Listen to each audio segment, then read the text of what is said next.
colegas en la mesa, el doctor Cifuentes, a quien me es muy grato ver, a Marco, que está haciendo un trabajo extraordinario con la Universidad Nacional en apoyo al proceso, doctor Sánchez, a todos ustedes y en especial a Alejandra por esta invitación, que yo entiendo como una invitación para explicarle a un público muy especializado y muy relevante para lo que va a pasar hacia adelante, qué es lo que hay en los acuerdos de La Habana en materia de participación política. Esa fue la invitación que me hicieron y yo quiero aprovechar esta oportunidad para explicar por qué la participación es la piedra angular de la paz. Dicho de manera muy sucinta, estamos en un escenario donde si no logramos terminar el conflicto, no podremos tener esa participación plena, esa participación directa que complemente la democracia representativa que nos promete nuestra Constitución, y viceversa, si no tenemos en una etapa de construcción de paz esa participación plena, pues no podremos consolidar la paz. Evidentemente la participación, no le diría a ustedes, un público tan especializado, es de la esencia de la democracia. En el sentido obvio, cualquier democracia vigorosa requiere de una fuerte participación, pero yo creo que también en un sentido más profundo, que les podría explicar mejor el doctor Cifuentes que yo, pero hay no pocos constitucionalistas que dicen que la participación es el derecho de los derechos, es el derecho que realmente permite activar los demás derechos a asegurar su vigencia, y estos a su vez pues son también una base necesaria para la participación, caso obvio el derecho de expresión. Y en ese mismo sentido profundo, y esta es una línea que atraviesa todos los acuerdos, está la idea de la participación como un requerimiento necesario para tener una democracia viva, no solamente en el sentido formal de acercarse a una sala de votación, sino en el sentido de que el ciudadano sienta que su participación es relevante a la hora de tomar las decisiones en democracia que lo afectan, que no es otra cosa que el cumplimiento de lo que dice nuestro artículo 2 de la Constitución, que uno de los fines del Estado es justamente facilitar la participación de todos en las decisiones que los afectan, y que ha sido un tema que ha surgido con cada vez más fuerza en los últimos 20 años, 25 años en las discusiones de la llamada democracia deliberativa, de cómo asegurar esquemas que le permitan a los ciudadanos sentir que su participación es relevante. Esas ideas que están en la discusión, llamémosla internacional, de cómo vigorizar la democracia, de cómo ponerla al día, son ideas que son aún más relevantes para nosotros en un escenario de construcción de paz y que atraviesan transversalmente todo lo que acordamos. Y sobre eso quería hablarles un poco el día de hoy. Parto de la idea fundamental, de la visión fundamental que tantas veces hemos recordado, que este es un proceso para terminar el conflicto y que una cosa es terminar el conflicto y otra cosa es construir la paz, que así quedó acordado desde el Acuerdo General del año 2012, donde dijimos que hemos acordado iniciar conversaciones para llegar a un acuerdo para la terminación del conflicto que contribuya a la construcción de una paz estable y duradera. Ahí se entiende que ese acuerdo contribuye a esa paz, pero que esa paz es más y que es algo que ocurre después. Y dentro de ese marco conceptual de una cosa terminar el conflicto, otra cosa es construir la paz, lo siguiente que hay que decir es que esa construcción de la paz no se puede basar sencillamente en la terminación del conflicto en el sentido de que termine la confrontación militar. Hemos dicho muchas veces, evidentemente, la dejación de las armas y la reincorporación a la vida civil por parte de las guerrillas es una condición necesaria para la construcción de la paz. Sin eso no hay terminación del conflicto y sencillamente no hay proceso, está claro. Pero no es una condición suficiente para la construcción de la paz. La construcción de la paz requiere más. ¿Qué requiere? Requiere la implementación, la discusión de los puntos que acordamos en el 2012 y que ahora estamos desarrollando, que son puntos que acordamos porque tienen una relación directa con la idea de terminar el conflicto y construir la paz. Cada quien tiene su propia concepción de la paz y sin duda hay muchas cosas que uno puede hacer y tendrá que hacer que contribuirán a la construcción de la paz. Pero esa agenda se limita a los puntos que nos parece que a nosotros, o nos pareció en su momento, que eran absolutamente necesarios para garantizar esa construcción de la paz y para garantizar la no repetición de la violencia. Y dentro de esos puntos, que son los 5 puntos sustantivos bien conocidos de ustedes y el 6º punto de referendación, verificación, etcétera, hay 2 que uno podría llamar que son los pilares sobre los que se construyen los demás. El punto 1, de desarrollo agrario integral, que realmente lo que busca es una integración territorial y una inclusión social de poblaciones marginadas. Y el punto 2, de participación política. Esos son los 2 pilares sobre los que conceptualmente hemos construido este andamiaje. Y ambos están atravesados por la participación. El de participación política ya lo dice su nombre, me voy a referir a él primero, pero el segundo, de integración territorial, también de la misma manera, porque en el fondo lo que se busca ahí es replantear un poco el modelo de cómo se relaciona el Estado con los ciudadanos, sobre todo en las zonas más golpeadas por el conflicto, más marginadas, y cómo conjuntamente se puede establecer una nueva relación que lleve a un fortalecimiento institucional, a una garantía de derechos y a una paz estable y duradera. Y eso se logra sobre la base de la participación. Voy a hablar primero de lo que en estricto sentido del acuerdo se llama del punto de participación política, que fue lo que me pidieron, pero luego quiero pasar a este segundo tema de la participación como mecanismo de fortalecimiento institucional, integración territorial, etcétera. De manera muy sucinta, ¿qué fue lo que acordamos en ese llamado punto 2, en eso que llamamos, de una manera que puede parecer algo pretenciosa, una nueva apertura democrática? Ahí aprovecho para decir que un principio fundamental de este proceso es que este es un proceso que pretende transformar la realidad, no producir más normas y leyes. Por supuesto que para implementar todo lo que tenemos que hacer vamos a tener que pasar unas leyes.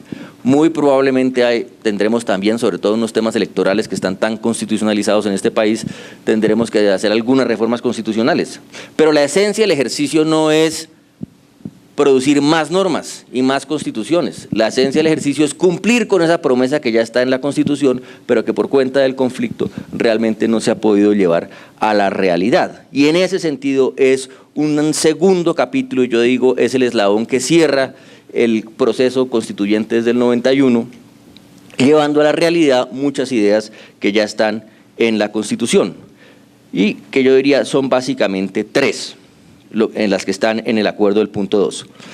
La primera es esta idea de una nueva apertura democrática, de una inclusión política para garantizar que haya nuevas voces en el escenario político, nuevos partidos que enriquezcan el debate, entendiendo esto como un mecanismo para la consolidación de la paz. Esto, ¿cómo lo vamos a hacer? ¿Cómo vamos ¿En qué consiste esa nueva apertura?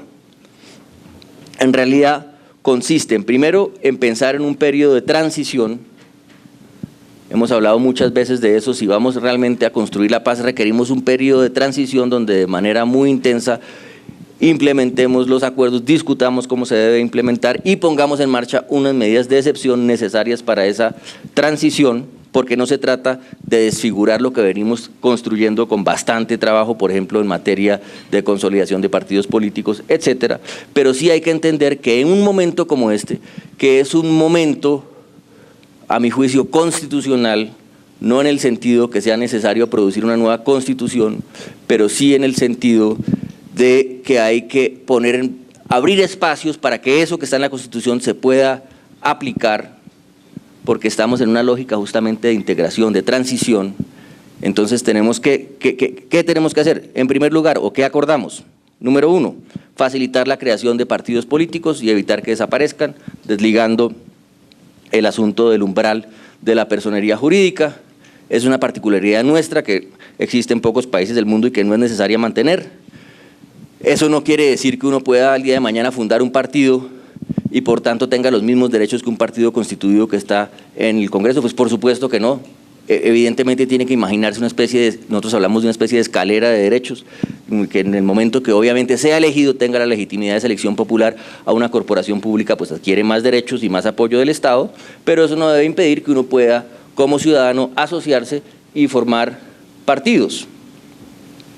Y a la vez, en un periodo de transición, que acordamos de 8 años, que se permita que esos nuevos partidos tengan unos apoyos especiales del Estado, justamente con esa visión de una nueva apertura. Si surgen unos nuevos partidos por un periodo limitado, hay que darles un empujón si uno quiere enriquecer el debate, y ese empujón puede significar más espacio en medios, puede significar más recursos, etcétera.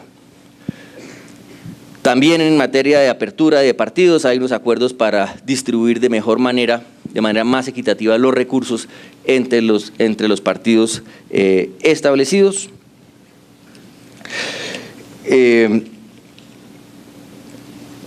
Y todo esto otra vez con una visión de enriquecer el debate democrático. Por otra parte, hay una… aquí quería mencionar, en esta lógica de apertura y de integración, este concepto que se discutió en su momento bastante, de las llamadas circunscripciones transitorias de paz, que no hemos acabado de acordar con las FARC, porque no hemos acordado cuántas serán, pero la lógica es que en las regiones del país más golpeadas por el conflicto se puedan establecer durante un periodo de transición que será necesariamente limitado estas circunscripciones especiales con unas reglas especiales de elección. Especiales quiere decir que solamente se pueden elegir candidatos de esos territorios por las personas de esos territorios, sin participación de los partidos establecidos, para que haya una posibilidad que nuevas organizaciones puedan proponer candidatos. ¿Y con qué fin? ¿Con qué fin? Pues justamente con un fin de integración política de esas regiones al país.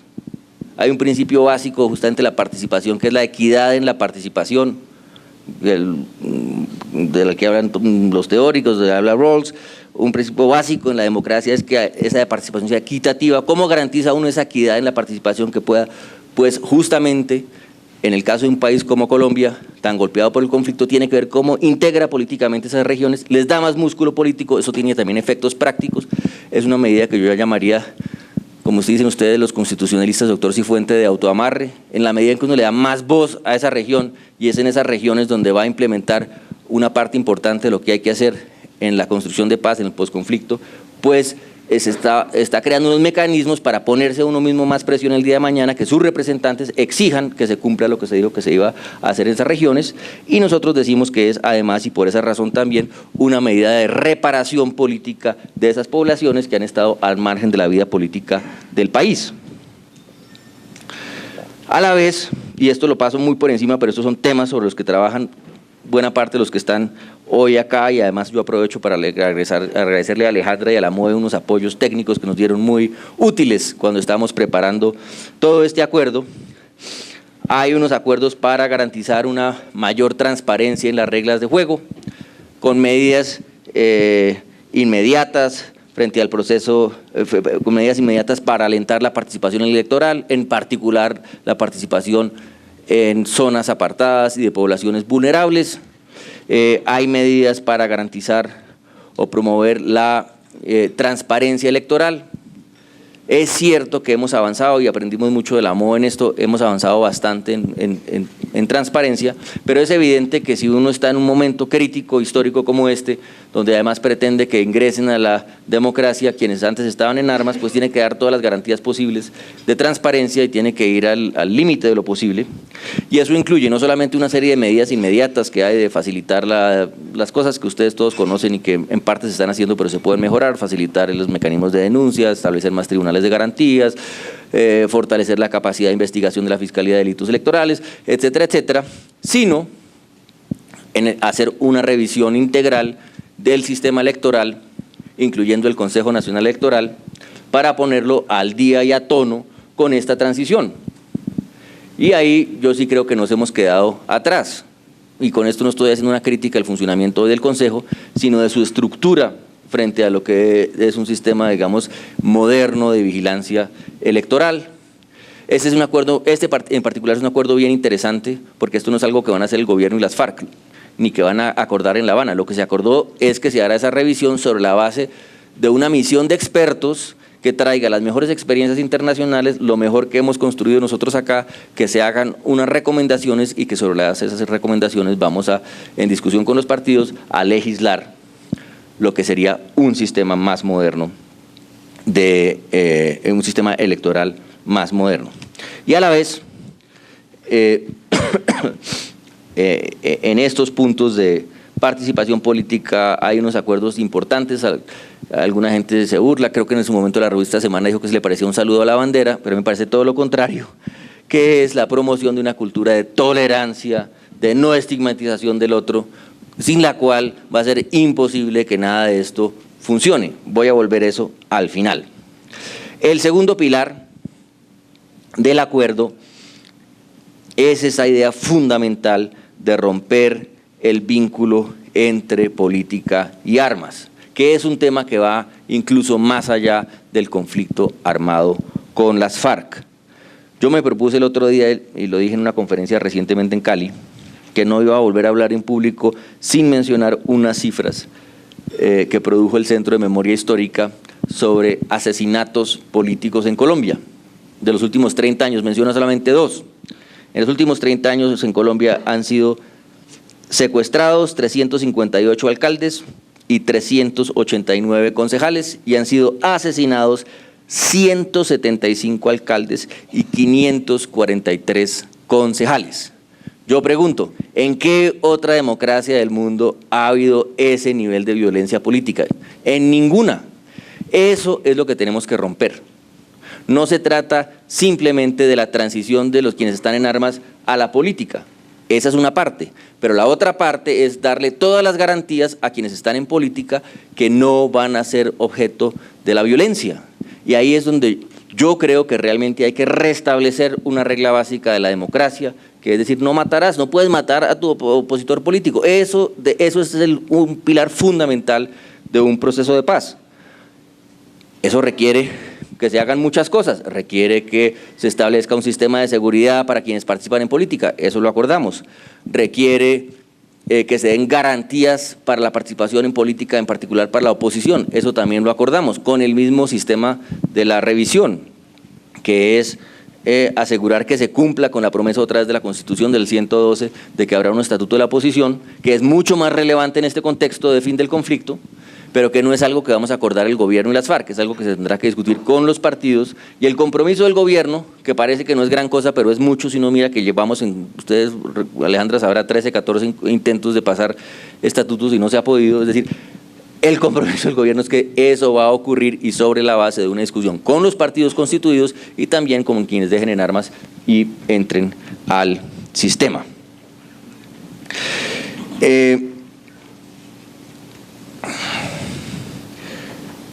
Aquí también hay que decir que el resultado de esto, de este tránsito, de este rompimiento del lazo que hay histórico en Colombia, que antecede además por mucho el conflicto con las FARC entre violencia y política, va a hacer que nuestra política, nuestra democracia sea más agitada. Si uno combina esto con todas las medidas que hay para dar más voz a quienes no están participando, etcétera, pues van a pasar muchas cosas.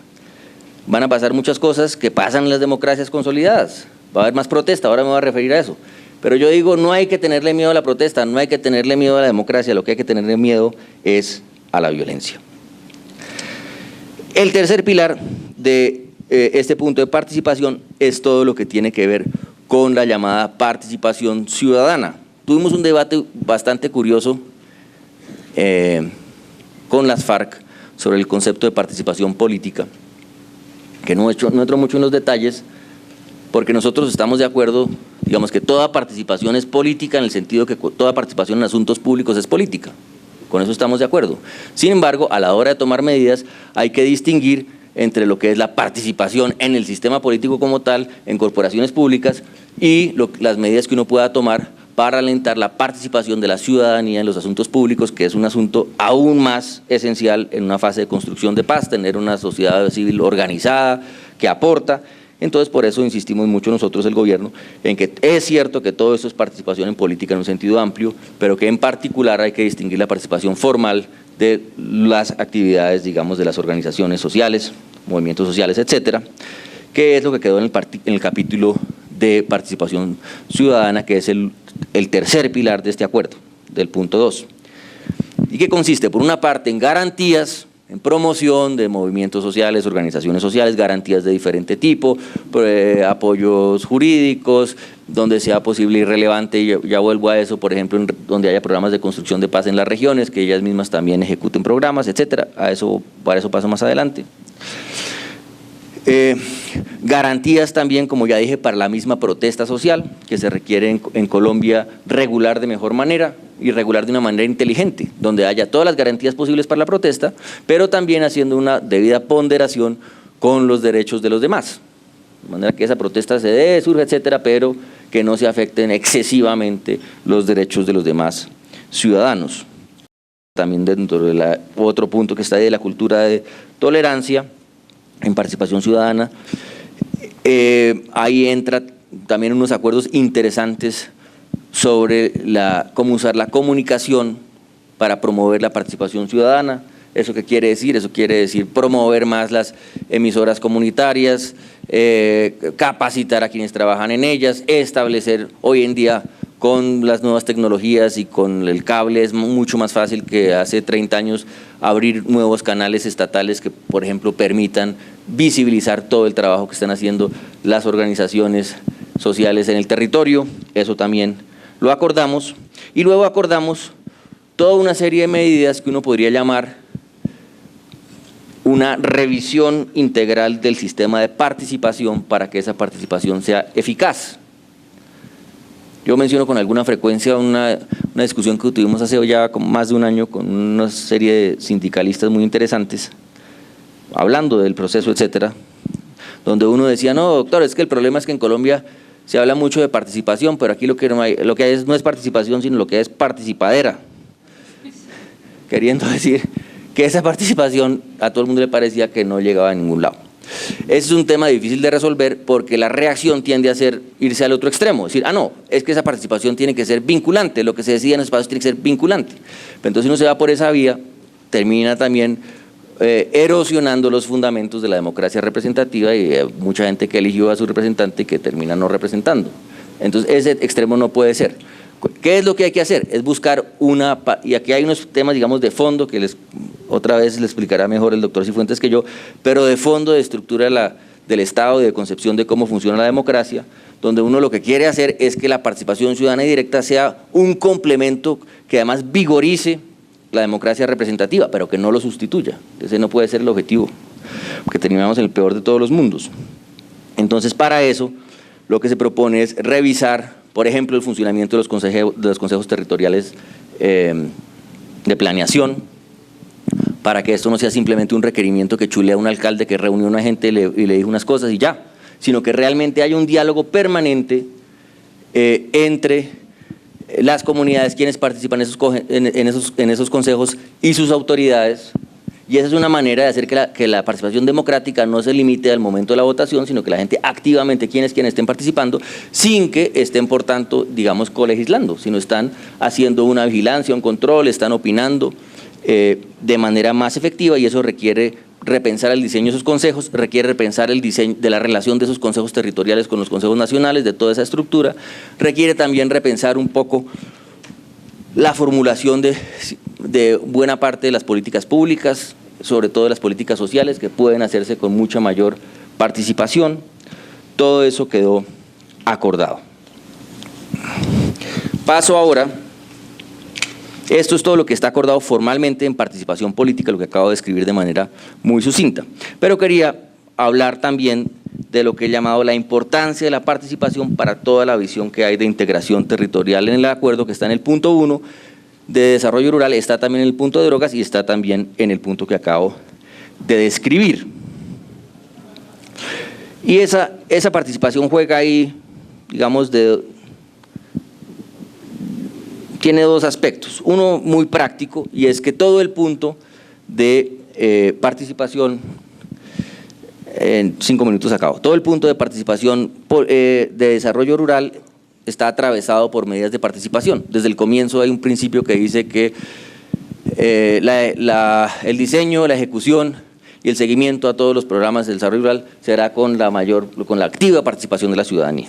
Y entonces eso se refleja de diferentes maneras muy concretas. Si uno va a hacer un programa de distribución de tierras, ¿cómo decide a quién distribuirle? Pues métale un componente de participación de la gente, de las comunidades, que saben mejor que el gobierno quién es quién y quién necesita qué a la hora de distribuir. Si va a levantar un nuevo catastro en todo el territorio y va a resolver el tema de los linderos, pues métale un poco de participación por la misma razón. Si tiene unos problemas muy difíciles de conflictos de uso en el territorio, de una conflictividad que todos aquí conocen que existe hoy en Colombia, entre agricultura, minería, medio ambiente, etcétera, pues cree unos espacios de concertación y participación para trabajar en ese tema.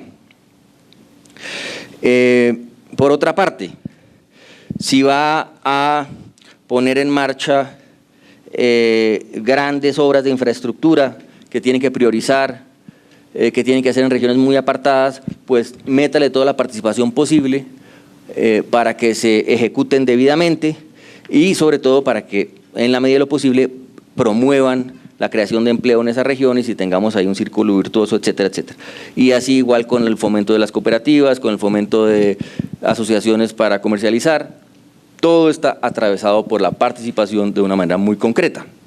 Pero, digo yo, hay un punto aún más de fondo que esto que acabo de escribir, que es que la visión que está detrás es realmente una de repensar un poco, como dije al comienzo, y con esto voy terminando, el relacionamiento del Estado con la sociedad en esas zonas más marginadas. Porque en el fondo no vamos a tener paz si no logramos un verdadero fortalecimiento institucional en esas regiones. Unas instituciones que garanticen derechos, que garanticen que se tramiten las diferencias, los conflictos de manera civilizada y no con uso de la violencia. Y entonces, ¿y eso cómo lo vamos a hacer? Hay un problema de fondo. ¿Eso cómo es que se va a hacer? Y tradicionalmente hemos pretendido hacerlo con unos programas que llegan desde el gobierno central, que aterrizan, digo yo a veces, y no en burla, como una especie, porque yo fui parte de eso además, como unos marcianos en las regiones, pensando que es que llegó el Estado, y esa visión hay que replantearla, es decir, bueno, ¿cómo es que realmente vamos? ¿Qué quiere decir construir Estado? Hablamos todo el día de ausencia de Estado, entonces, ¿qué quiere decir construir Estado?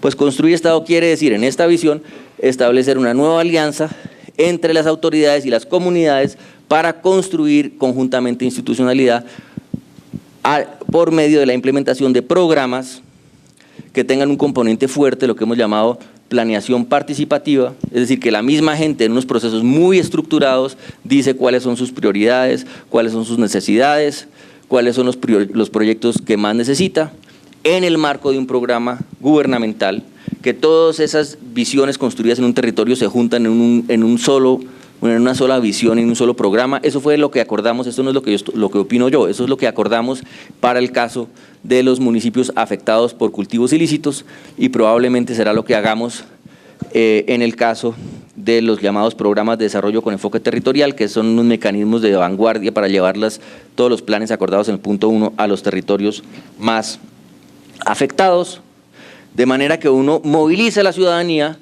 y crea, pensamos, un círculo virtuoso en la medida en que la gente ve que el Estado sí le responde, que lo que está diciendo es relevante, de esa manera le exige más a las mismas instituciones, las instituciones están obligadas a responder mejor y vamos institucionalizando el territorio. Esa es la visión y eso es lo que acordamos, esa construcción conjunta de institucionalidad en el territorio, y para hacer eso no basta con que llegue un programa como el que acabo de describir de la manera más sucinta de sustitución o desarrollo alternativo a una región a trabajar con la gente. Para eso realmente tenemos que hacer una gran campaña de movilización social, no solamente en esas regiones, sino en todo el país. Tenemos que tender puentes para que en esos programas, por ejemplo, participen no solamente las comunidades que están ahí, sino las universidades en las regiones estén metidas ahí, los estudiantes salgan, se tomen un añito de sus estudios y se vayan a trabajar, porque no pueden ir a trabajar a Nariño, a Arauca, al Bajo Cauca, las regiones más golpeadas. Y además, y con esto ya termino de verdad, podamos abrir lo que yo llamaría espacios de reconciliación en el sentido de una reconciliación política, no en el sentido de un perdón, que siempre digo, pues, perdón le corresponde a cada quien decidir, pero uno sí puede abrir unos espacios en que la participación en estos programas, en donde diferentes personas muy distintas están unidas alrededor de un objetivo común, como es la construcción de la paz ahí, y son las comunidades, son sus autoridades locales, es el programa nacional, son los empresarios de la región, son los ganaderos de la región, es la iglesia, son las comunidades indígenas donde estén presentes, etcétera. Crear espacios de participación para discutir esos programas y cómo se logran esos objetivos comunes, a nuestro juicio, pueden convertirse en verdaderos espacios de reconciliación. No me alcanza el tiempo para hablar acá de víctimas, que es de lo que estamos hablando ahora en La Habana, pero el tema de víctimas también está cruzado por el tema de participación. Imagínense una comisión de la verdad en Colombia, sería fundamentalmente un ejercicio de participación de esas víctimas. Pero cierro diciendo que la tarea que tenemos ahora es coger esos acuerdos y esta visión que he tratado acá de transmitir y llevarla a la realidad, y para eso requerimos que sobre todo gente como ustedes, que está en el terreno, que tiene la experiencia, que ha estado metida en programas, que está metido en, como lo han estado haciendo y está en todos lados en los acuerdos, en observatorios, en veedurías, conjuntamente nos ayuden a pensar cómo es que de la mejor manera vamos a llevar esa participación a los territorios para construir la paz. Muchas gracias. Vale, gracias. Realmente es una oportunidad muy interesante la que se nos brinda para hacer algunos comentarios muy puntuales y breves sobre el proceso de paz. Realmente yo creo que Alejandra Barrios se equivocó al invitarnos a este foro, lo mismo que a Marco Romero. Somos miembros de la misma secta, de modo que la verdad no podemos convencer más a los aquí presentes sobre las bondades del proceso y sobre todo también sobre el avance que se ha logrado gracias a ese papel tan descollante del doctor Jaramillo en las negociaciones de paz en La Habana. Yo quiero en estos breves minutos simplemente referirme a dos aspectos del proceso desde la perspectiva de los principios filosóficos, políticos y constitucionales que me parece han inspirado los dos primeros tramos de esta negociación en lo que tiene que ver con la cuestión agraria y la participación democrática y política.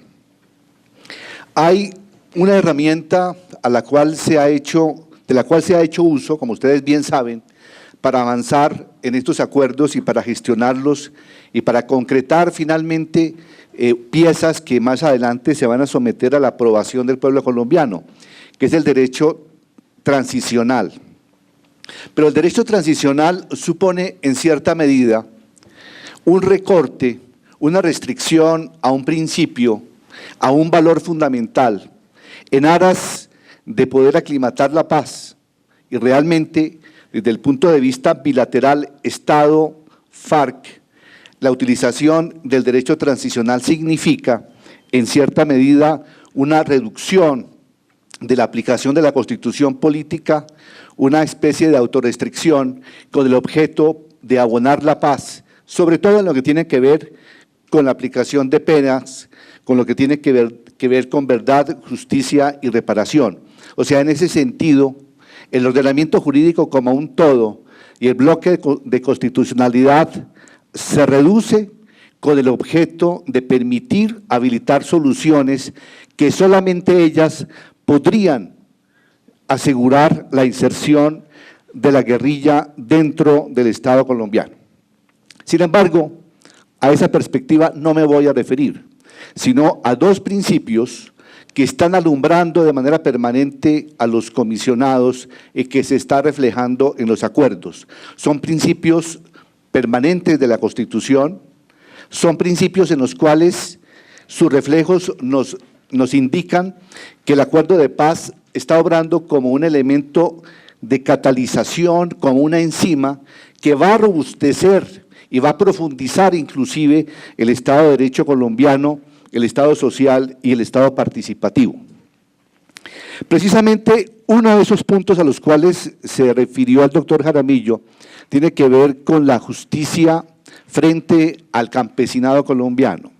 La división ciudad-campo, las zonas más apartadas del país, las poblaciones vulnerables, allí donde el Estado tiene una presencia lánguida o realmente donde no existe, allí se va a aplicar justicia. ¿Cuál es esa justicia? No es una justicia que signifique una concesión a las FARC, sino es una justicia que se deriva de las obligaciones irrevocables del Estado colombiano. Quisiera, si el tiempo lo permite, hacer doctor Alejandro, una pequeña travesía de derecho comparado para mostrar la importancia de ese principio tan fecundo que está alumbrando el primer tramo de la negociación en lo que tiene que ver con la justicia frente al campesinado colombiano y frente a esos territorios.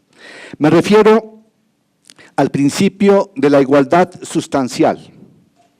La igualdad sustancial es el principio filosófico, político y constitucional que explica la primera parte del acuerdo, de acuerdo con la comprensión que tengo del mismo. La Constitución Política Colombiana, en el artículo 13, incluyó lo que se denomina la cláusula de transformación de las condiciones existentes. Si hay una crítica que me merece el acuerdo, es que simplemente la espacialización ubique esta gran tarea y esta empresa de la sociedad del Estado colombiano en esos territorios únicamente. Desde luego que es una exigencia propia y pragmática del acuerdo, pero aquí el Estado colombiano ha venido incumpliendo la promesa social desde la propia Constitución de 1936, que le asignó a la propiedad una función social. La Constitución de 1991, que vistió al Estado de Derecho colombiano como un Estado social. La Constitución que, repito, deriva en esta parte de una cláusula que también es semejante a la Constitución española, que voy a leerla. La Constitución española en su artículo 9 señala: corresponde a los poderes públicos promover las condiciones para que la libertad y la igualdad del individuo y de los grupos en que se integra sean reales y efectivas. Remover los obstáculos que impidan o dificulten su plenitud y facilitar la participación de todos los ciudadanos en la vida política, económica, cultural y social. Esta cláusula de la Constitución española proviene, como ustedes saben, de la Constitución italiana, del artículo 3 de la Constitución italiana. En Italia, en 1947, para defenestrar definitivamente el fascismo, en la Asamblea Nacional Constituyente que dictó la Constitución italiana de ese año, participaron fuerzas de izquierda. El Partido Socialista y el Partido Comunista tenían el control de la Asamblea Constituyente. Y cuando ante el borrador de la Constitución aparecía allí un elenco de libertades y derechos, las fuerzas de la izquierda protestaron, señalando que efectivamente esas libertades y esos derechos no correspondían a las realidades de esa Italia empobrecida, de esa Italia que en ese momento estaba poblada por vulnerables y que por consiguiente la Constitución era una mentira o era simplemente una máscara y de acuerdo con las exigencias filosóficas del constitucionalismo socialista no correspondía entonces a la realidad existente. Allí un líder, un filósofo de izquierda, Lelio Basso, miembro de la Asamblea Constituyente, promovió una cláusula que desde entonces se conoció como la cláusula Lelio Basso, que está en el artículo 3 de la Constitución, y que una vez aprobada, efectivamente le dio paz a la izquierda socialista y comunista porque entendieron que dejaban su lucha en aras de la construcción de un Estado que debía realizar el mandato de ese artículo 3 que consagra la cláusula Lelio Basso, que leo a continuación. Constituye obligación de la República suprimir los obstáculos de orden económico y social que, limitando de hecho la libertad y la igualdad de los ciudadanos, impiden el pleno desarrollo de la persona humana y la participación efectiva de todos los trabajadores en la organización política, económica y social del país. Aquí estaba entonces la revolución prometida y por eso se aprobó unánimemente, con muy pocos votos negativos, la Constitución italiana. Viajó esta cláusula al artículo 9 de la Constitución española que ya les he leído y finalmente aterrizó en el artículo 2 de la Constitución que indica, como lo recordaba el doctor Jaramillo, que es una finalidad del Estado promover la participación de todos en la vida económica, social, política, cultural de la nación y en las decisiones que los afectan. Y segundo, en el artículo 13 de la Constitución que señala que el Estado promoverá las condiciones para que la igualdad sea real y efectiva y adoptará medidas en favor de los grupos discriminados o marginados. El primer momento de un proceso de paz para un grupo guerrillero es el más difícil, porque independientemente que los grupos guerrilleros en Colombia hayan incurrido en delitos conexos como narcotráfico, secuestro y otros, de todas maneras pueden esconder un ideal de lucha. Ese ideal de lucha lo tienen que abandonar o lo consideran ya menos verosímil y tienen que ingresar a un acuerdo. Desde el punto de vista simbólico, ese es el momento más difícil para la izquierda alzada en armas. Para el Estado, creo yo, con todo respeto, no lo fue tan difícil, porque el Estado venía aquí con una deuda institucional muy grande. Es el Estado social de derecho que no se ha cumplido ni en las zonas periféricas del país, ni en buena parte de las ciudades del país. Colombia es un país con poblaciones vulnerables, con una multitud de desplazados. En consecuencia, este era un deber incondicional del Estado colombiano. Hasta ahora hemos avanzado en lo que podríamos llamar el módulo más fácil para el Estado, que es reconocer ese deber de construir la igualdad efectiva en esas poblaciones periféricas, pero digo yo, tiene que esto continuar en todo el país. El otro elemento importante, la participación. La participación. Realmente el cambio de la legitimidad de las armas por la legitimidad de la democracia va a ser también una ganancia muy importante. Y aquí cuenta el principio democrático como el principio filosófico, político y constitucional que ha inspirado el segundo tramo de estos acuerdos preliminares con las FARC. La idea de que dejen las armas, de que entren en el mundo de las ideas y de la política es una ganancia para el Estado colombiano. Es una forma de reafirmar de una parte el monopolio legítimo de la fuerza en cabeza del Estado y entender que ese monopolio legítimo sustenta y es el garante fundamental del ejercicio y del juego democrático profundo. De ahí la importancia, y en esto coincido con el presidente de la República, de reconceptualizar el concepto y el alcance del delito político. Tal vez en la primera década de aplicación de la Constitución política, la Corte Constitucional podía tener y debía tener una visión muy restringida de los delitos conexos en lo que tiene que ver con el delito político.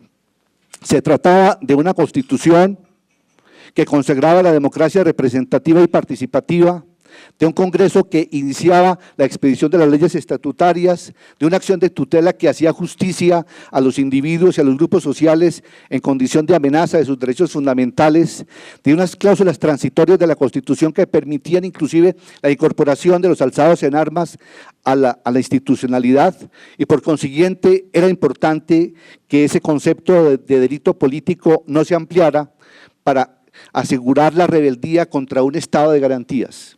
Sin embargo, después del 91, el conflicto se incrementó, el paramilitarismo invadió el país y los excesos de la guerrilla, el paramilitarismo y el propio Estado nos han llevado a una situación en la cual solamente a través de un proceso de paz podemos efectivamente estabilizar el cumplimiento de la Constitución política. De ahí la necesidad entonces de tener un acercamiento distinto frente al delito político y aceptar un mayor número de delitos conexos con el objeto que efectivamente la guerrilla pueda dejar las armas y pueda hacer la política. La razón de ser del acuerdo no es otro que el de aumentar el espacio de la política y por no tiene sentido para la guerrilla dejar las armas y no hacer la política. Si es necesario reconceptualizar el delito político, creemos que tenemos suficientes instrumentos de carácter legal y de carácter jurisprudencial para avanzar en ese sentido, naturalmente con el límite de los delitos de lesa humanidad y crímenes de guerra consagrados en el Estatuto de Roma y que hacen parte además del bloque de constitucionalidad.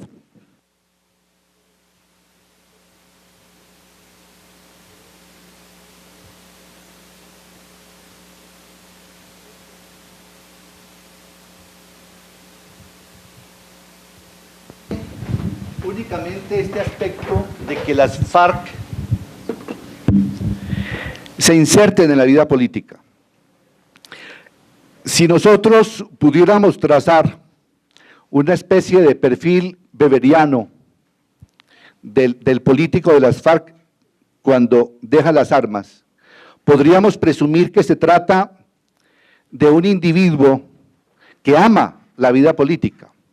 La ha amado tanto que tomó las armas para luchar por sus ideales, aunque se contaminó en esa travesía. Pero de todas formas, es una persona que siente la política en un sentido superlativo. Yo no estaría dispuesto, por ninguna idea política, tomar un arma y defender mi idea política con el arma.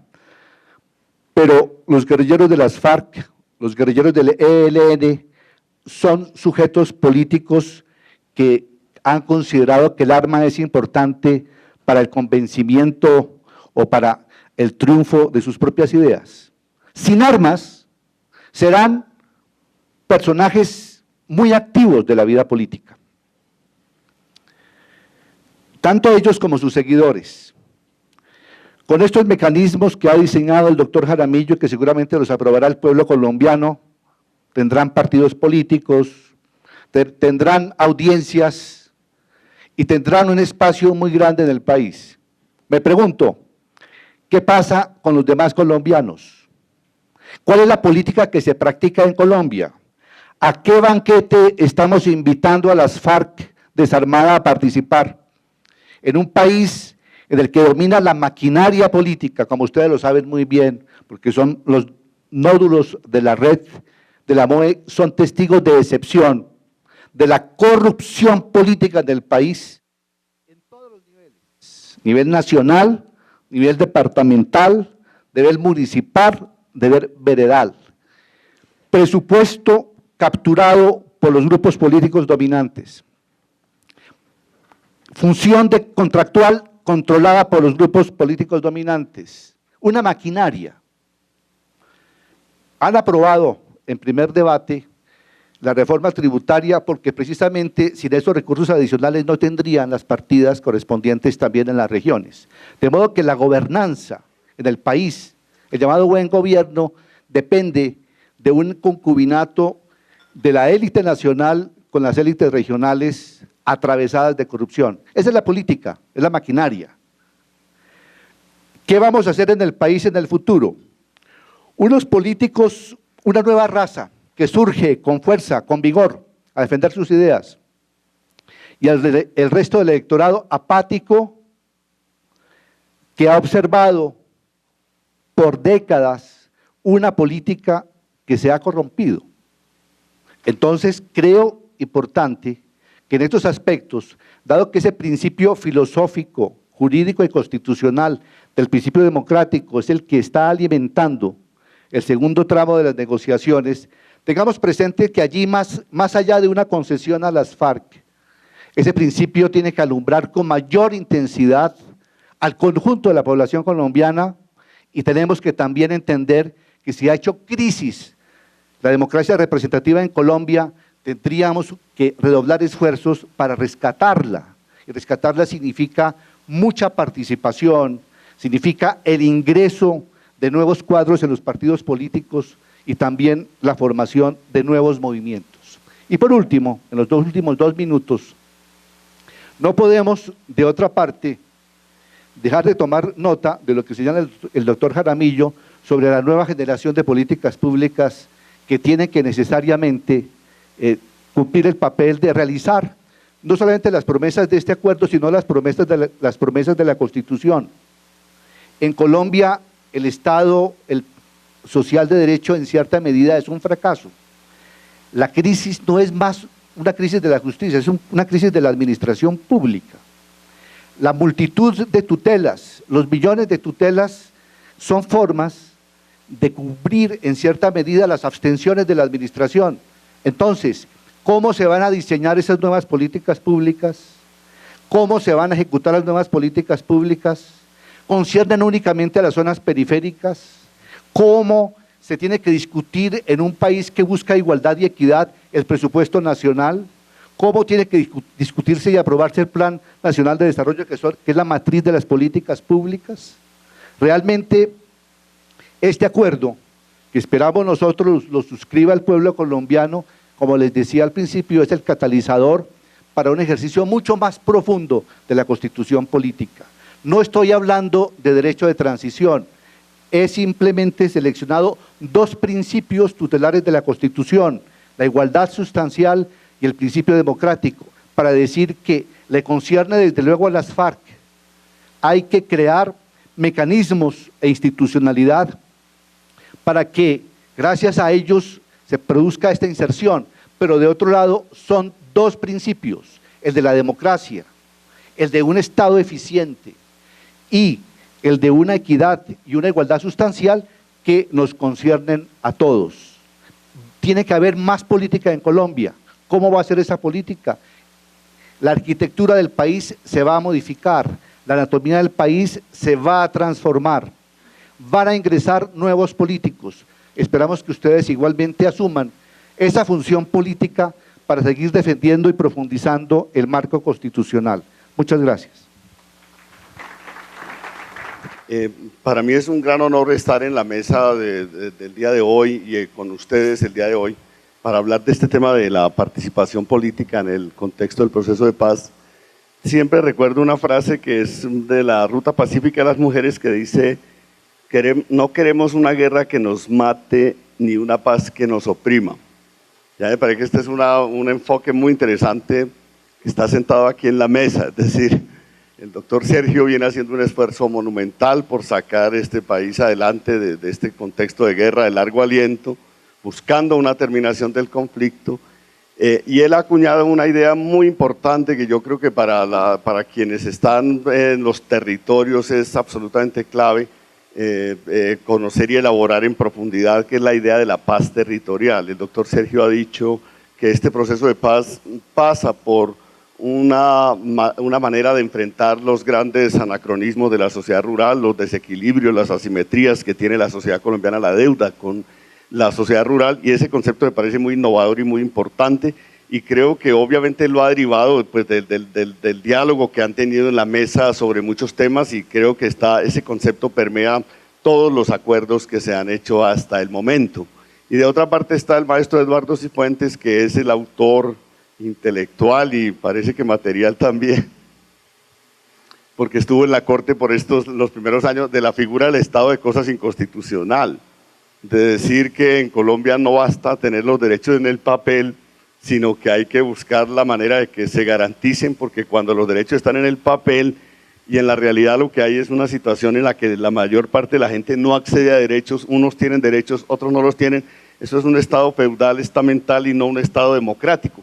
Y entonces yo creo que esta idea del Estado, de cosas inconstitucional para identificar situaciones en las que los derechos se han vuelto banales porque están en la dimensión de la formalidad, pero no en el plano de la realidad, creo que es una idea muy fuerte que ha retomado además Sergio y que me parece muy interesante. Él nos ha dicho en la mesa de diálogo hay una obsesión por lograr transformar la realidad más que las normas e ir un poco a los problemas que la sociedad tiene, no porque las normas no sean importantes, porque a veces teníamos normas bastante atrasadas, y ha costado mucho tener una constitución democrática, pero no basta tenerla en el plano formal, sino que hay que trascender a que esto sea parte de la realidad concreta de la gente y no, digamos, solo una discusión teórica abstracta o una situación de profunda inequidad. Por ejemplo, yo voy a mencionar solo un punto que hemos discutido con los amigos de la SAC y del Consejo Gremial. Ellos tenían una preocupación legítima por la seguridad jurídica, pero pensaban que la seguridad jurídica era para una cosa de empresarios. Y nosotros les decíamos, ¿y la seguridad jurídica de los desplazados dónde está? Y para ellos era una pregunta un poco extraña, porque hay la idea de que en Colombia hay unos ciudadanos que tienen unos derechos y otros de algún modo no los tienen o no se considera que los tengan. Entonces creo que estas dos ideas son muy importantes para avanzar y por eso me parece clave poder intervenir el día de hoy. Bien, yo creo que en general, de la lectura de los acuerdos y de la manera como se viene desarrollando este proceso de paz, se podría decir que se busca con el acuerdo una paz democrática. Y esto me parece importante porque la paz puede hacerse de mil maneras. Por ejemplo, la del Frente Nacional se hizo para excluir a los que querían competirle a los partidos tradicionales. O se puede hacer la paz para repartirse el poder entre los que la firman. Y creo que de eso no se está hablando aquí. No estamos hablando de una paz romana donde el vencedor establece a nombre de la paz una hegemonía de largo aliento de su mirada de la sociedad. Tampoco creo que estemos en eso. No estamos ante la idea de una paz efímera porque la paz está conectada a una serie de acuerdos que buscan transversalidades. Obviamente el alcance de los acuerdos es un alcance que depende de la dinámica del proceso y seguramente muchos actores van a querer mucho más, que la agenda vaya mucho más allá o más acá, pero como ya se ha planteado claramente, una cosa es el esfuerzo de terminar el conflicto y otra cosa la construcción de paz, pero no hay que hacer esta distinción tan tajante, creo yo, porque el proceso de paz está sentando las bases para una serie de reformas importantes, tanto en el plano rural como a nivel político, como frente al tema de drogas, frente al tema de derechos de las víctimas, y creo que va a ser por decirlo de algún modo, una buena cuota inicial de la construcción de la paz. Y entonces no veo que sea un proceso de paz efímera, no veo que sea una paz formal, sino que está buscando ser una paz real, y no veo que sea una paz disociada de los derechos humanos ni de los derechos de las víctimas. Esto me parece que es una consideración importante porque a veces se ha dicho desde los críticos de la paz que este proceso es para darle a unos señores que se han alzado en armas un montón de ventajas, garantías, impunidades, etcétera, y no se ve en el proceso algo que es esencial. Si se miran en general los acuerdos firmados y conocidos por toda la sociedad colombiana, hay algunos puntos que tienen que ver con la transición de los armados al mundo de lo político y hay algunos puntos que probablemente ha reclamado particularmente la insurgencia de las FARC. Pero creo que el contenido general de los acuerdos busca ayudar a transformar la sociedad colombiana en el terreno de las asimetrías de la sociedad rural, como lo ha planteado el doctor Sergio, en el terreno de profundizar la democracia y cambiar una serie de realidades que no le sirven a la sociedad colombiana y sin las cuales la paz no es sostenible. Bien, yo voy a mencionar 4 aspectos del tema político que me parecen esenciales. El acuerdo, yo voy a ir un poco, me perdonan, voy a ir a agudizar un poco la discusión en algunos temas y me voy a tomar la libertad incluso de criticar algunos contenidos de los acuerdos. Obviamente no para decir que los acuerdos no son importantes, sino para decir, bueno, como no solo hay un diálogo de acuerdos, sino también un diálogo político, en el Parlamento, por ejemplo, hay temas en los que se podría ir más allá, hay temas en los que se puede avanzar también a través de la reforma política que está en curso actualmente. A ver, primero, Sergio planteaba un poco la sorpresa de la revista Semana sobre la idea de que el acuerdo diga que el acuerdo es para promover la tolerancia, para promover el reconocimiento del pluralismo, para reconocer la diversidad. Y esto pues suena a una obviedad cuando uno lee la Constitución del 91 porque allí está todo esto consagrado. Pero pues aquí está la misión de observación electoral y pues en la misión hemos tenido un debate largo porque la misión de observación electoral se constituyó para examinar los riesgos que tiene la democracia. Y yo siempre les he dicho a mis amigos de la MOE, yo hago parte de este proceso, les he dicho hay que hacer el índice de daños porque hay muchas cosas que no son riesgos sino que son daños. La lista de concejales secuestrados, alcaldes secuestrados, asesinados, eso no es un riesgo, eso es un daño que tuvo consecuencias muy severas para la democracia local y a esto hay que sumarle una lista igual de personeros y de otros funcionarios en el país. Pero no solo ellos, 7 millones de víctimas, 6 de desplazados, significa que el daño principal a la democracia ha ocurrido en los territorios. O sea, digamos que somos una democracia con una pequeña fallita y es que más o menos 6 millones de personas no pueden votar en sus territorios. Puede que puedan votar a escondidas en el mundo urbano, pero eso es otra circunstancia y eso pues hay que reconocerlo. También el sistema político colombiano a veces permite esa versatilidad de que la gente, si la corren de una parte, vote en otra, pero no se puede desconocer que para la democracia colombiana esto ha sido un daño estructural.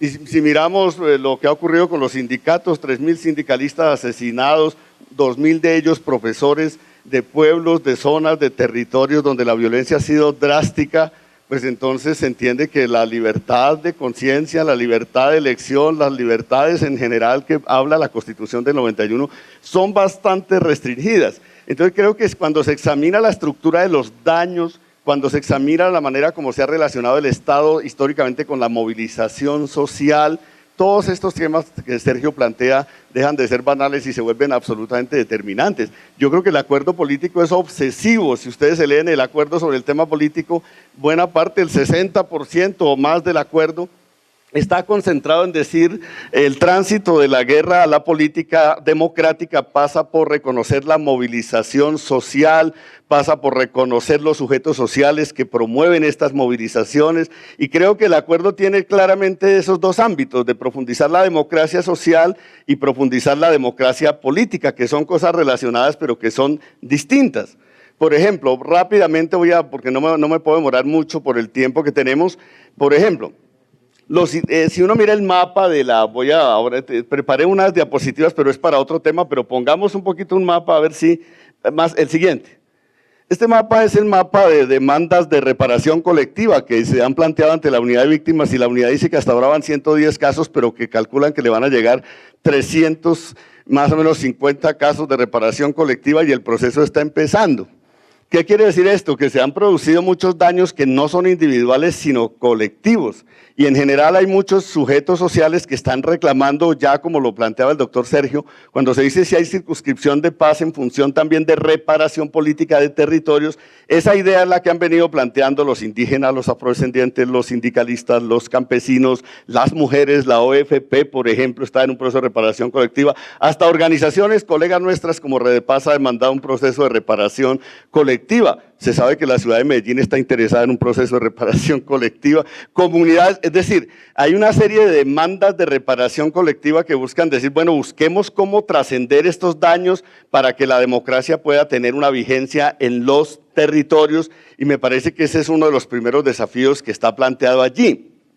El segundo, yo no me voy a meter en la discusión de si se está replanteando la doctrina militar del Estado, no creo, a nivel de la Constitución hay una doctrina democrática, pero en el plano de la realidad muchas veces la lógica del tratamiento de la protesta social, la movilización, tiene herramientas que son bastante negativas o a veces la respuesta represiva y no es que digamos que la fuerza pública no deba desarrollar su tarea, pero la pregunta es cómo. Y entonces muchas veces la relación del Estado con la protesta social ha sido bastante negativa y no solo la del Estado, la de la sociedad. Por ejemplo, el anterior fiscal de la Nación decía cuando se produjo la huelga de los corteros que él tenía la impresión de que estaban infiltrados por las FARC. Y entonces le decían, bueno, ¿cómo así la impresión? Usted es una autoridad pues, del sistema de justicia. No, yo creo, me da esa impresión, o sea, cualquier funcionario le da la impresión sin mirar si está violando el debido proceso, si está violando el derecho al buen nombre, si tiene pruebas efectivas, si tiene pruebas, pues vaya a la fiscalía o era el fiscal, vaya al sistema de justicia y diga que se produzca una condena de aquellos tipos que están dañando este movimiento social desde las FARC, pero no era la impresión. Entonces hay una estigmatización de muchos movimientos sociales, de muchos movimientos, sobre todo a nivel de la sociedad rural, y creo que decir que se tiene que romper esa estigmatización, que se tiene que crear un sistema integral de protección de la participación política y la movilización social en Colombia es una novedad profunda si se mira desde la lógica de las realidades. Probablemente desde la Constitución del 91, como diría el maestro Eduardo, eso ya está escrito.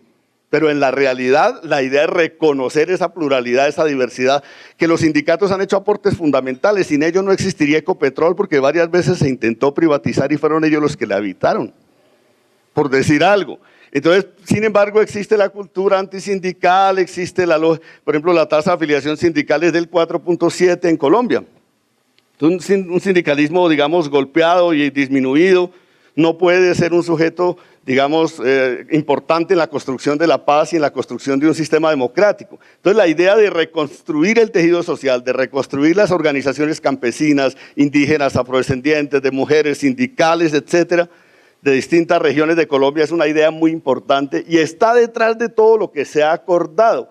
La idea de que el Estado tiene que tener esa función de protección, como lo planteó Sergio, de que lo grave es la violencia, lo grave no es la movilización social, porque la movilización social es lo deseable en una sociedad de un posconflicto armado, donde no habrá mucha guerra, ojalá haya poca y ojalá no haya ninguna, ojalá no haya formas de violencia que sobrevivan, pero en general donde no se puede esperar que no haya movilización social. Yo usaría un concepto para reafirmar lo que ha planteado Sergio en el sentido de que la sociedad del posacuerdo va a ser una sociedad profundamente competitiva.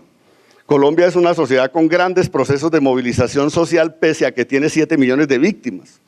Es decir, esto es un indicador de que esta sociedad tiene unos niveles de madurez social y política importantes y por esta razón todo ese capítulo de garantías para la movilización social y la participación política es quizá lo esencial, es quizá uno de los aspectos fundamentales del acuerdo, así otros digan eso ya está escrito en la Constitución.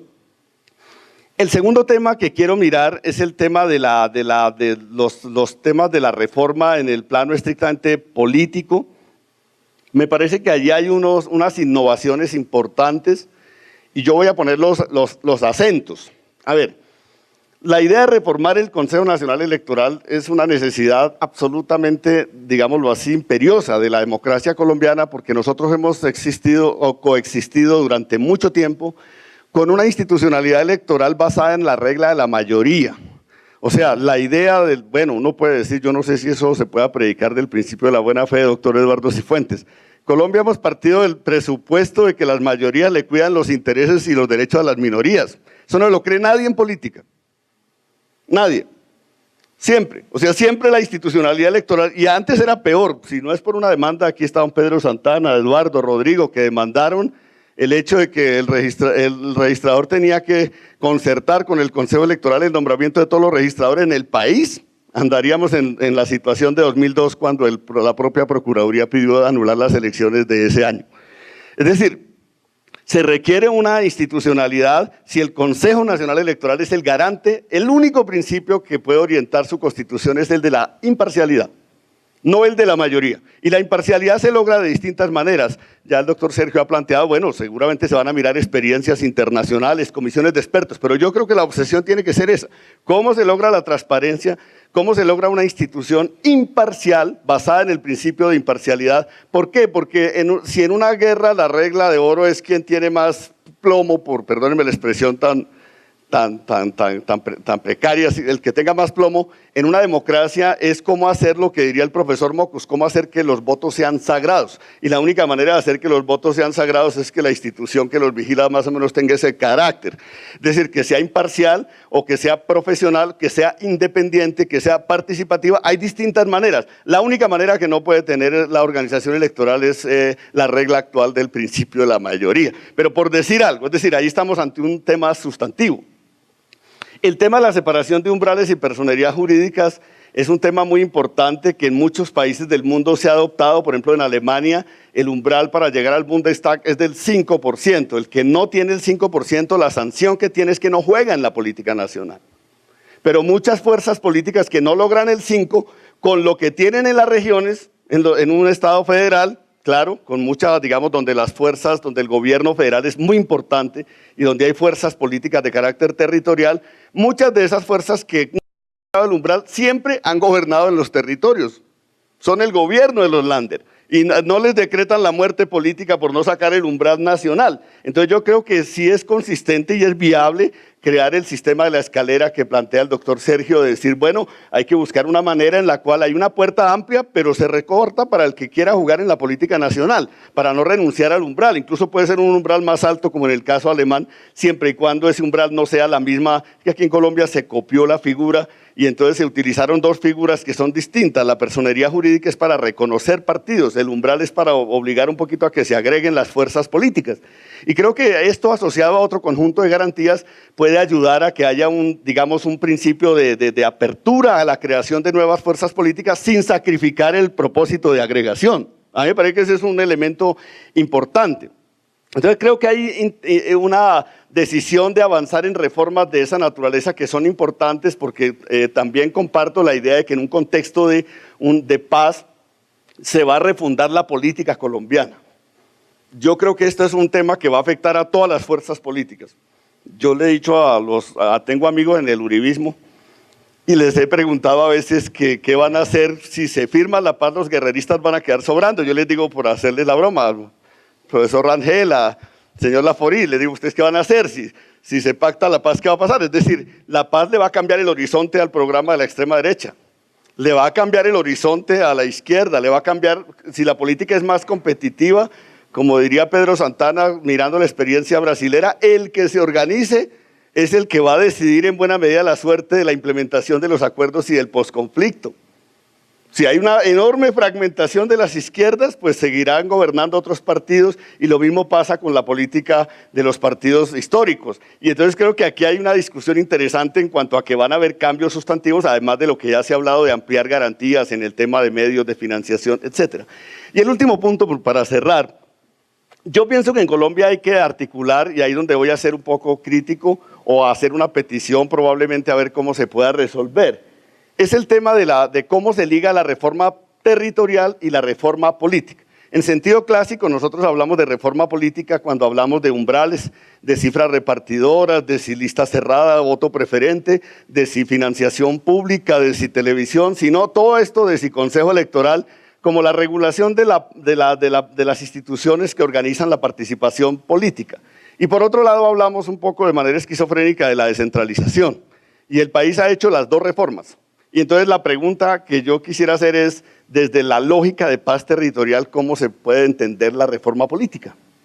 Desde la lógica de paz territorial.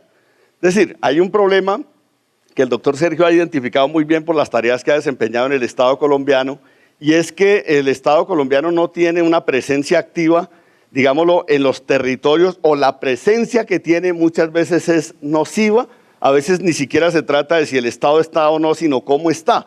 Y cuál es la naturaleza del Estado que hay en los territorios. Entonces, en muchos territorios hay Estado, pero no hay salud, no hay educación, no hay vivienda, no hay justicia, no hay casi nada de eso, por razones de diverso orden.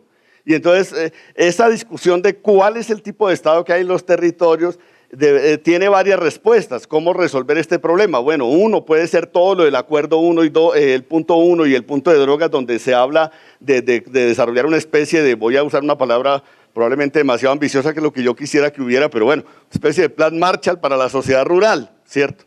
¿Cómo abordamos la solución de esas asimetrías? Esa es una manera.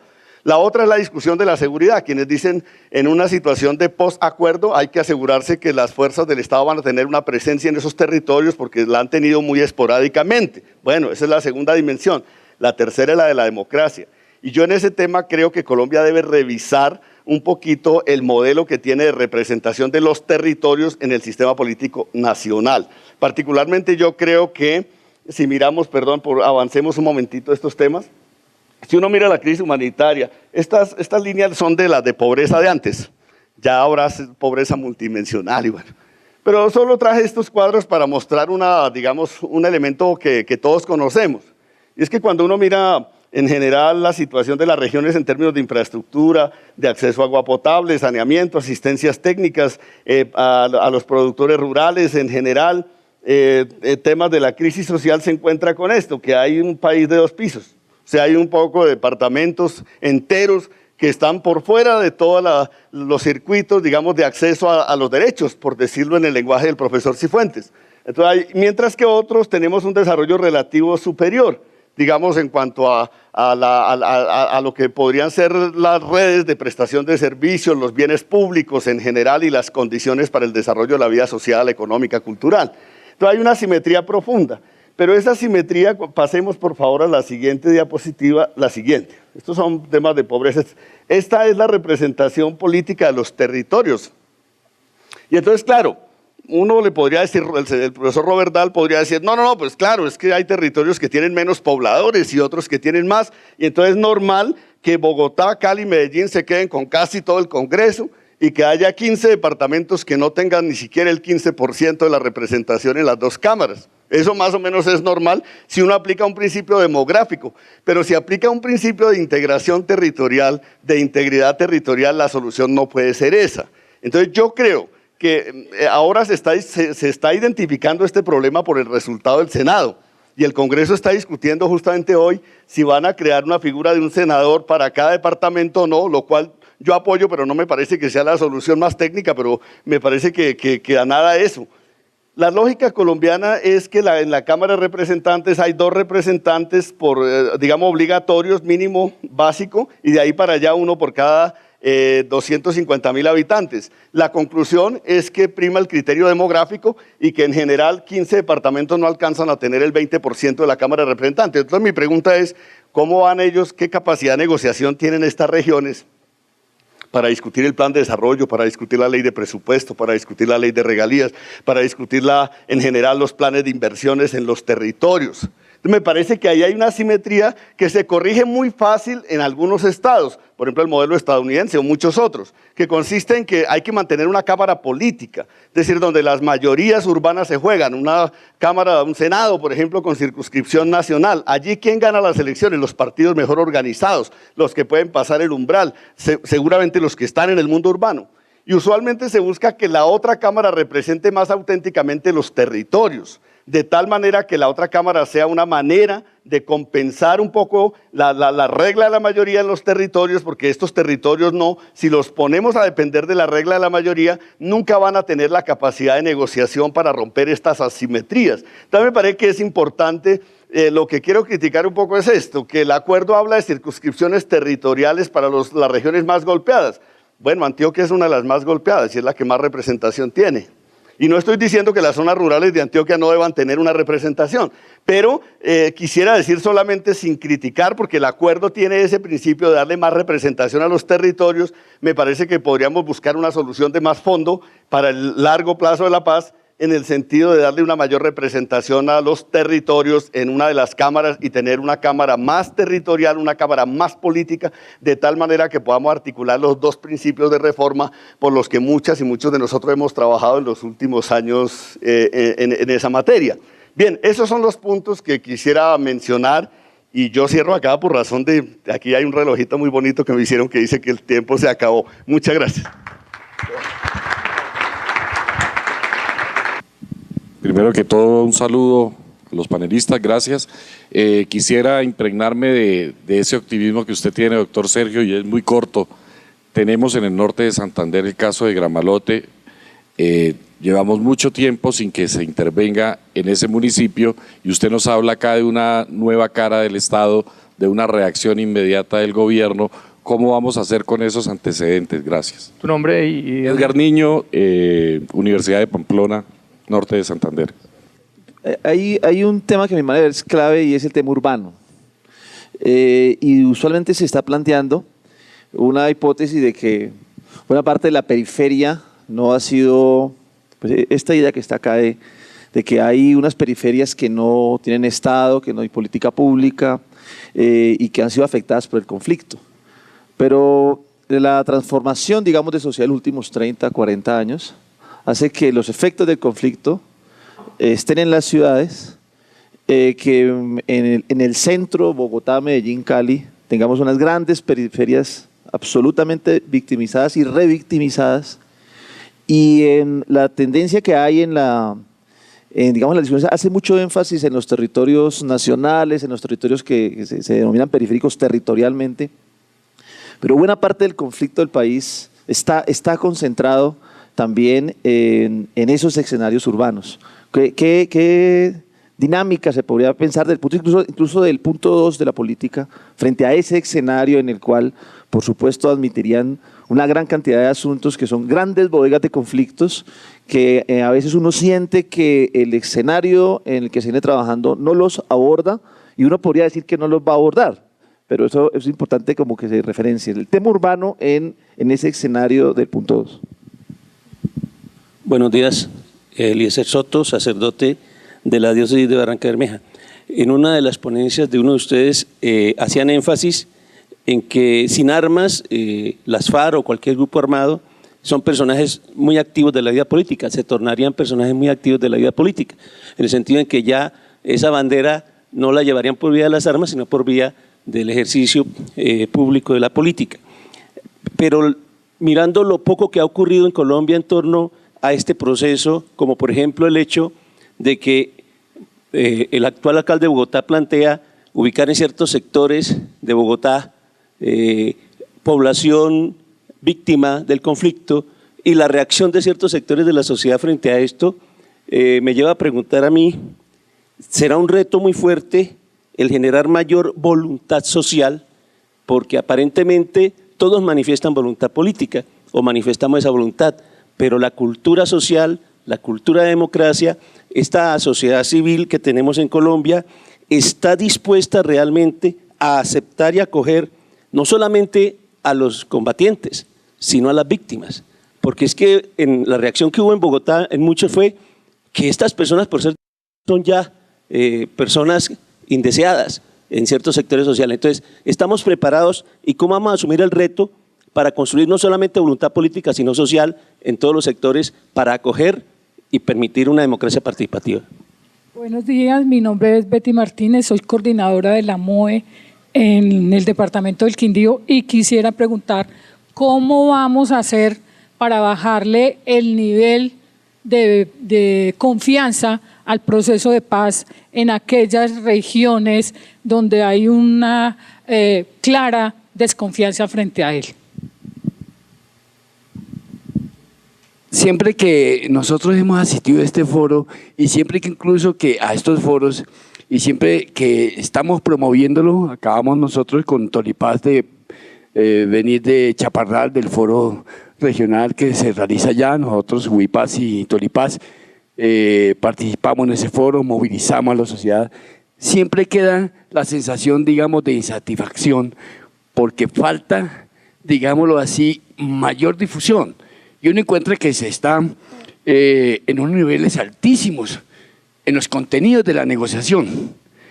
Y a pesar de todos los esfuerzos y todos los ejercicios que está haciendo como estos, hace falta una cadena más de socialización de cuál es el real estado de las conversaciones en Habana, cuáles son los alcances.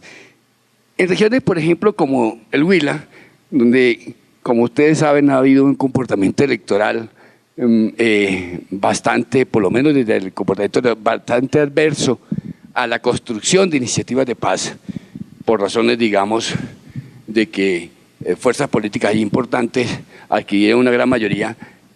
Uno piensa que cómo ejercer mayor difusión de los alcances de esto. El doctor Jaramillo ha hablado realmente de la paz territorial y se ha quedado, digamos, en un gran lema que tiene que encarnarse y construirse. El doctor Cifuentes ha hablado del principio de igualdad sustancial que da pautas para esto y cómo esto se desarrolla en los territorios, y Marcos Romero ha articulado estos elementos que me parece que son muy importantes, que sigamos continuando. A propósito de eso, pues valga la ocasión para decir, en el Huila estamos programando para este 4 de diciembre el gran encuentro Diálogos del Sur, que precisamente tiene como propósito acompañar este ejercicio de construcción de paz. Un poco. Entonces, y es un ejercicio donde queremos reunir instituciones, empresas del sur del país, y yo diría que continuar con este ejercicio en las regiones es algo muy importante. Gracias. Yo quiero aprovechar estas preguntas para aclarar más unos conceptos, y aprovechando que estamos acá más o menos a puerta cerrada.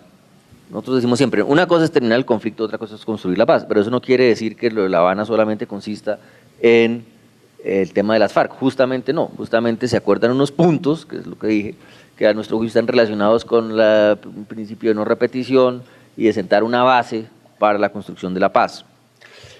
Y esos puntos son esos acuerdos van a ser un marco frente a la pregunta, por ejemplo, de Gramalote. Yo no quiero aquí llevar al pesimismo, no se trata de eso, pero más importante que empezar cómo a resolver esto inmediatamente es cómo vamos a construir ese marco de acción frente a retos que existen como los que estaba exponiendo Eduardo Cifuentes sobre cómo funciona nuestra política. Entonces ahí hay un reto de verdad. Y lo que quiero decir es que esta idea, digamos, de la paz territorial y de la importancia de la participación y de cómo construir institucionalidad está muy relacionado a los problemas que tocó el doctor Cifuentes. A mi juicio, si uno mira, si uno parte de una definición de paz, que digo yo que tiene que consistir en que las instituciones son capaces de regular la vida pública en todo el territorio y no solamente en las ciudades, de resolver conflictos y de que se establecen comportamientos, digamos, civilizados y no violentos.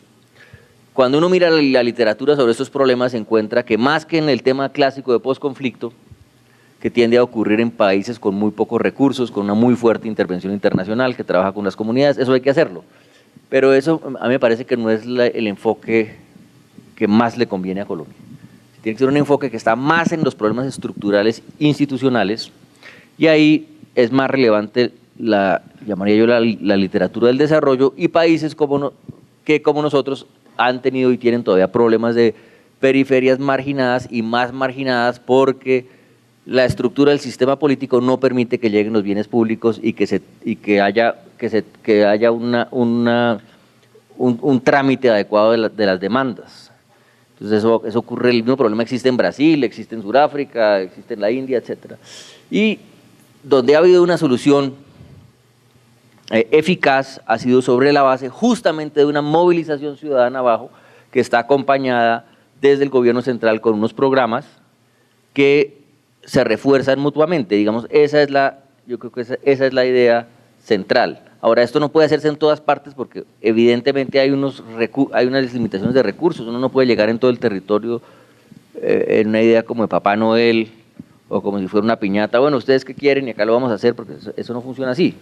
Pero sí puede decir, mire, contamos con estos recursos en estas regiones, por lo menos en una primera fase, que están especialmente afectadas, etcétera. ¿Cómo nos podemos poner de acuerdo entre todos y cómo quién puede poner algo también de su parte? Porque yo creo que también la idea no puede ser simplemente de cuántos recursos pone el Estado, que van a tener que ser muchos, sino cómo cada quien pone algo de sí. Yo creo que hay que recuperar las ideas de nuestro querido alcalde Mocus, del todos ponen. Realmente eso solamente va a funcionar si todo el mundo siente, cada ciudadano siente que va a ser un sacrificio, y yo creo que ese sacrificio lo va a hacer más gratamente si siente que además está participando, que es parte de esto. De manera que todo lo que se puede hacer en fortalecer esos mecanismos de participación. Les contábamos que con Alejandra y la MUE trabajamos bastante en esto cuando estábamos en las discusiones, pero ahí hay un marco, el acuerdo que hay ahí es un nivel más detallado, pero eso hay que bajarlo a un nivel todavía más concreto. Y ahí estamos enfrentando problemas muy concretos. Supongamos que se consiguen unos recursos muy importantes para estabilizar esas regiones del país. ¿Eso cómo se va a hacer? ¿Cómo vamos a vigilar que esos recursos realmente lleguen a donde tienen que llegar? Que no se desvíen, que los cargos no se entreguen a quienes no se deben entregar, sino que estén las personas idóneas. Eso solamente lo vamos a lograr si además de una cantidad de mecanismos que tendremos que establecer internamente, hay una muy fuerte vigilancia ciudadana sobre cómo está haciéndose esas inversiones y a la vez un sistema realmente transparente. Yo creo que incluso si uno tiene esa combinación de un sistema de gran transparencia por parte del gobierno de cómo es que se llevan los recursos, con una gran vigilancia ciudadana, la gente de más agrado va a estar dispuesta incluso a contribuir más fiscalmente a lo que va a significar esa reconstrucción, porque ve que la plata llega a donde se necesita. Y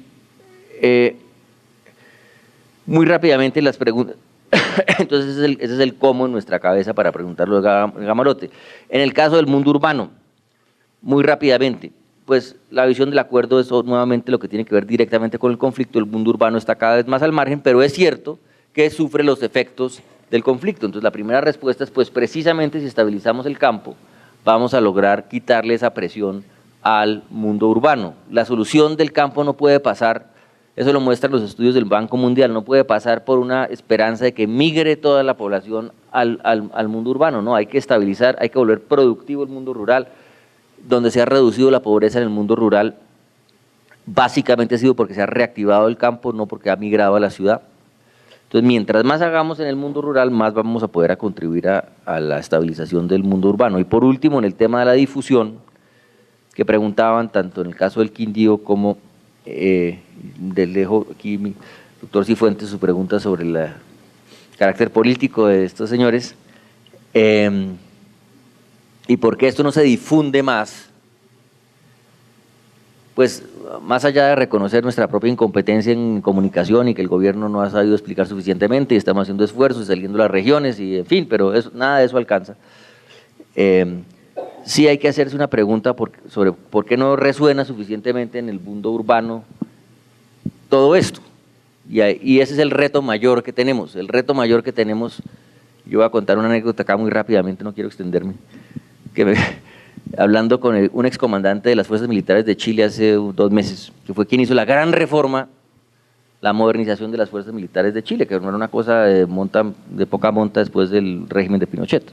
Entonces él le usaba una imagen muy sencilla, pero que yo quiero acá mencionar para dejarlos en la cabeza de ustedes. Él decía, mire, cualquier transición es como, la imagen del tren entre nosotros está muy desgastada con las locomotoras, etcétera, pero en fin, permítanme decir que es la imagen de este general. Entonces, cualquier transición es como un tren movimiento. Entonces usted tiene una gente que se sube al tren, otra gente que le tira tomates al tren y lo trata de descarrilar y tal, y es una posición, pero esa gente no es el problema real. El problema real es la mayoría indiferente que no se quiere subir al tren. Y yo creo que esa es la estructura del problema que tenemos nosotros, que no es, con eso no es una acusación a la gente que tiene actividad escéptica sobre el proceso, tienen todo el derecho. Pero si no logramos crear un mayor entusiasmo desde abajo, difícilmente vamos a poder implementar. Y ese entusiasmo solamente lo podemos generar de manera limitada desde el gobierno, no solamente por falta de tiempo y de capacidad, sino por otras limitaciones que tenemos.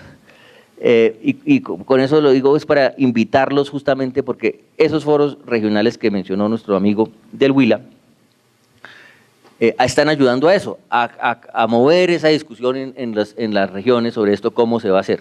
Es una invitación a pensar cómo se construye la paz. Pero igualmente todos los que están acá dedican buena parte de sus vidas justo a tareas que están directamente relacionadas con esto. Cómo se hace la vigilancia electoral, cómo se puede ayudar esto, cómo mecanismos de observación y veeduría ciudadana pueden llevar a un verdadero cambio, no solos, pero dentro como un componente, un piñón clave de esa estructura. Por eso los invitamos realmente a reflexionar sobre esto y a hacer todas las propuestas que les ocurra y a movilizar esa discusión. Bueno, queda muy poco que agregar, tal vez la pregunta sobre el mapa político del posconflicto. Realmente de lo que se trata, si tenemos 10.000 guerrilleros en Colombia, si el doctor Sergio tiene éxito, como esperamos lo tenga, tengamos después 10.000 ciudadanos, que van a ser 10.000 ciudadanos muy activos, que van a renovar la vida de la polis. O sea, este proceso de paz puede ser un benéfico terremoto para la política colombiana. La pregunta que yo hago es, ¿qué respuesta va a tener respecto de los otros movimientos y partidos políticos? Entonces, podemos nosotros ampliar el espacio de lo político, generar pasión por participar en la vida de la polis y sería lo deseable. ¿Qué pesadilla puede cruzarse en el camino? La que yo, por ejemplo, tengo desde hace varios años como profesor de Derecho Constitucional en la Universidad de los Andes. Ningún estudiante mío quiere participar en la vida política del país. En consecuencia, la pesadilla puede ser una maquinaria de las FARC frente a una maquinaria de los políticos tradicionales. Y entonces, la historia nos sigue debiendo una revolución pacífica. Bueno, muy rápidamente yo diría esto, el informe de las Naciones Unidas sobre democracia en América Latina de hace algunos años decía que no es la gente la que se ha alejado de la política, sino la política la que se ha alejado de la gente, que es un cambio de énfasis, pero es interesante. Es decir, yo creo que la mayoría de la gente que está en la abstención tiene razones importantes para estarlo, pero creo que también hay procesos importantes que están en juego con la construcción de la paz, en los cuales se puede vehiculizar el entusiasmo, sobre todo de los jóvenes. Por ejemplo, en experiencias de izquierda es habitual ver que a veces predominan más los partidos tradicionales que la apertura a nuevas fuerzas. Y ahí la gente desbandada, generalizada, de mucha gente que se acerca a la política. Eso ocurre en muchos partidos políticos. La gente se acerca y yo veo una juventud interesada en todas partes en hacer muchos proyectos, a pesar de que, como dice el maestro Eduardo, cuando le nombran la palabra política se pone distante. Yo diría eso. Lo segundo, me parece que hay que pensar en medidas muy concretas. Por ejemplo, Alirio Uribe viene trabajando una idea que es tomarle la cuerda al presidente Santos y decir, bueno, vamos a regular ya el fin del servicio militar obligatorio para que los jóvenes vean que la paz va a tener una consecuencia concreta y cambiar esto por un servicio de solidaridad, pero que ese servicio de solidaridad lo presten, digámoslo así, las personas que salen de las universidades y de la educación, los que han tenido una oportunidad, no poner a pagar el costo del nuevo servicio a los campesinos, como siempre, que salen del colegio, entonces entran por un camino y usualmente pierden el de la educación. Y entonces hay caminos de esa naturaleza que permitirían que la gente empiece a ver consecuencias muy puntuales sobre el acuerdo de paz. Eso es lo segundo. Sobre el tema del escepticismo, cómo trabajar en las regiones donde la paz, digámoslo así, tiene grandes niveles de escepticismo, yo creo que una primera tarea es trabajar mucho sobre los contenidos de los acuerdos, sobre la riqueza de los contenidos de los acuerdos. Me parece que la gente sigue pensando de manera limitada y en eso estoy de acuerdo con José Jairo González. Hay que hacer una tarea muy masiva de divulgación porque vamos hacia un proceso de refrendación. Y allí hay tareas para la MOE complejas. Yo pienso que la MOE va a tener que pensar si la observación electoral en tiempos de refrendación de los acuerdos va a ser igual o si vamos a tener una tremenda polarización que puede ser una buena politización en el sentido amplio de la palabra de la sociedad colombiana sobre el tema de la refrendación de los acuerdos. Y creo que otro punto importante para trabajar con las organizaciones es que yo creo que la sociedad tiene que entender un poco que la guerra sí ha establecido limitaciones muy severas al ejercicio de la política, a la posibilidad de tener una democracia competitiva. Una es que casi no se habla en el país sino de guerra y paz y los demás problemas casi nunca se habla. Un segundo efecto es que los sindicalistas andan más contando sus muertos que reivindicando sus libertades sindicales. Es decir, que la guerra y la crisis humanitaria ha llevado a todo el mundo a concentrarse en los temas propios de la dinámica del conflicto y no en la construcción de las agendas sociales, etcétera. Pero si uno mira la experiencia latinoamericana, la apertura democrática llevó con el tiempo a que muchas fuerzas y movimientos políticos incluso se convirtieran en alternativas de poder, obviamente a partir de estructuración de propuestas, proyectos muy diversos que se han dado en la región. No más. Entonces, caballero, usted debe levantar la mano. Y después usted, y usted. Antonio Madariaga, director de la Corporación Viva la Ciudadanía. Doctor Jaramillo, doctor Cifuentes, cuando uno mira el principio de que la idea fundamental es la igualdad sustancial y no la igualdad formal, cuando mira la lógica de la paz territorial, uno dice, por aquí es la cosa. Pero cuando uno ve los 1.365 páginas del plan, de las bases del plan de desarrollo, que tiene 3 pilares, equidad, educación y paz, y cuando llega a su afirmación territorial dice que la única parte donde hay una propuesta de paz es en la región centro-sur, primer asunto. El resto del país no tiene nada que ver territorialmente con el tema de la paz, en lo que está consignado en las bases del plan. Primer asunto. Segundo, cuando uno empieza a ver los indicadores de paz, todavía queda más preocupado, porque resulta que los indicadores de paz son disminución de los homicidios, disminución, o sea, los elementales resultantes del fin del conflicto. Entonces uno se pregunta, bueno, ¿cuál es la apuesta de paz en lo que el doctor Cifuentes llama la matriz de las políticas públicas hacia la paz, que es el Plan Nacional de Desarrollo? Y cuando uno va a mirar el tema en la lógica de enfoque de derechos, doctor Cifuentes, lo que encuentra es que le definen a uno el enfoque basado en derechos de las políticas públicas como lo mismo que dice la Constitución, que haya goce efectivo de derechos. Entonces, termina uno con esa tautología diciendo, bueno, doctor Jaramillo, ese sería el plan de desarrollo de la primera fase de implementación de los acuerdos si seguimos el timing de la negociación. ¿Es ese un plan de desarrollo que inicialmente se llamaba Bases para la Construcción de la Paz, ahora se llama el país que todos queremos? Yo me pregunto cómo vamos a lograr efectivamente la paz territorial si el instrumento de las políticas públicas va en dirección contraria a la paz territorial, en términos concretos. Mi nombre es Gilberto Martínez Prado y yo soy de la Territorial Tolima. Mi pregunta va para el doctor Jaramillo. La historia y la memoria política del país recuerda que más de 7.000 militantes de la Unión Patriótica fueron exterminados y, según los historiadores, por tener ligada las armas y la política. La FARC ha dicho, doctor Jaramillo, en múltiples entrevistas que ha concedido no solamente a medios nacionales sino internacionales, que lo último que van a dejar son las armas.